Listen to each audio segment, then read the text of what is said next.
ജമ്മുകശ്മീരിലെ സുരക്ഷാ സ്ഥിതി സംബന്ധിച്ച് വിലയിരുത്താൻ കേന്ദ്ര ആഭ്യന്തരമന്ത്രി അമിത്ഷായുടെ നേതൃത്വത്തിൽ ഇന്ന് ശ്രീനഗറിൽ ഉന്നതതല യോഗം ചേരും. കഴിഞ്ഞ ദിവസം സൈന്യം ഭീകരർക്കെതിരെ ദിവസങ്ങൾ നീണ്ട ഓപ്പറേഷൻ നടത്തിയ കത്വയിലും അമിത്ഷാ സന്ദർശിച്ചേക്കുമെന്നാണ് റിപ്പോർട്ട്. ഇന്നലെയാണ് 3 ദിവസത്തെ സന്ദർശനത്തിനായി അമിത്ഷാ കശ്മീരിലെത്തിയത്. നിയമസഭാ തെരഞ്ഞെടുപ്പിന് ശേഷം കേന്ദ്ര ആഭ്യന്തരമന്ത്രിയുടെ ആദ്യ സന്ദർശനമാണിത്. BJP MLA-മാരുമായും അദ്ദേഹം കൂടിക്കാഴ്ച നടത്തിയിരുന്നു. ഗൗതം അനന്തനാരായണൻ ചേരുന്നുണ്ട് വിവരങ്ങളുമായി. ഗൗതം, എപ്പോഴാണ് ഈ നിർണായക യോഗം ചേരുന്നത്? എന്തൊക്കെ പ്രധാന കാര്യങ്ങളാണ് ചർച്ചയാവുക?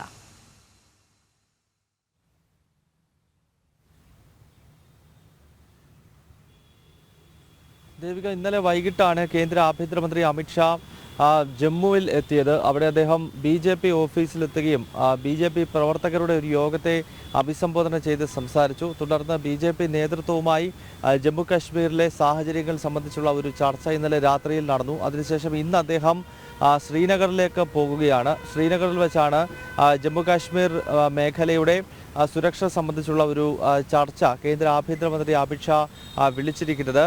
നിലവിൽ ജമ്മു കാശ്മീർ പൊതുവെ ശാന്തമാണ്. പക്ഷേ അടുത്ത കാലത്ത് അതിർത്തിയിൽ ചില പ്രശ്നങ്ങൾ രൂപപ്പെട്ടിട്ടുണ്ട്. അതായത് പാകിസ്ഥാൻ അടുത്തിടെ അതിർത്തിയിലേക്ക് ഷെല്ലാക്രമണം നടത്തുന്നൊരു പശ്ചാത്തലമൊക്കെ ഉണ്ടായിരുന്നു.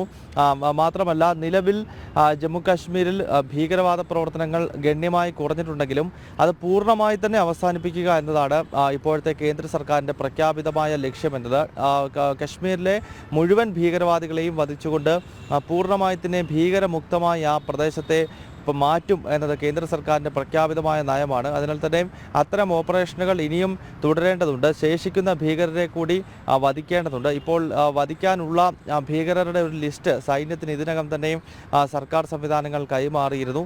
ഏതായാലും അത്തരം കാര്യങ്ങളൊക്കെ വിലയിരുത്തുന്നതിന് വേണ്ടിയാണ് ഇന്നിപ്പോൾ കേന്ദ്ര ആഭ്യന്തരമന്ത്രി അമിത്ഷാ എത്തുന്നത്. ജമ്മു കാശ്മീരിൽ കഴിഞ്ഞ ജൂലൈ മാസത്തിൽ നിയമസഭാ തെരഞ്ഞെടുപ്പ് നടക്കുകയും അവിടെ BJP മികച്ച ഒരു പ്രകടനം കാഴ്ചവെക്കുകയും ചെയ്തത് നമുക്ക് അറിയാവുന്നതാണ്. ജമ്മു റീജിയണിൽ 29 സീറ്റുകൾ വിജയിച്ച BJP ജമ്മു കാശ്മീരിൽ ഏറ്റവും കൂടുതൽ വോട്ട് ശതമാനം ലഭിച്ച പാർട്ടി എന്ന നിലയിലേക്ക് വളർന്നിരുന്നു. അത്തരം കാര്യങ്ങൾ കൂടി ഈ ഒരു യാത്രയിൽ 2 ദിവസത്തെ സന്ദർശനത്തിൽ അമിത്ഷാ ചർച്ച ചെയ്യുന്നുണ്ട്. ജമ്മു കാശ്മീർ നിയമസഭാ തെരഞ്ഞെടുപ്പിന് ശേഷം അവിടെ ഒരു പുതിയ സർക്കാർ ഒമർ അബ്ദുള്ളയുടെ നേതൃത്വത്തിൽ അധികാരത്തിലേറിയതിന് ശേഷമുള്ള കേന്ദ്ര ആഭ്യന്തരമന്ത്രിയുടെ ആദ്യത്തെ ജമ്മു കാശ്മീർ സന്ദർശനമാണ് ഇന്ന് നടക്കുന്നത് എന്ന സവിശേഷത കൂടിയുണ്ട്. ദേവിക.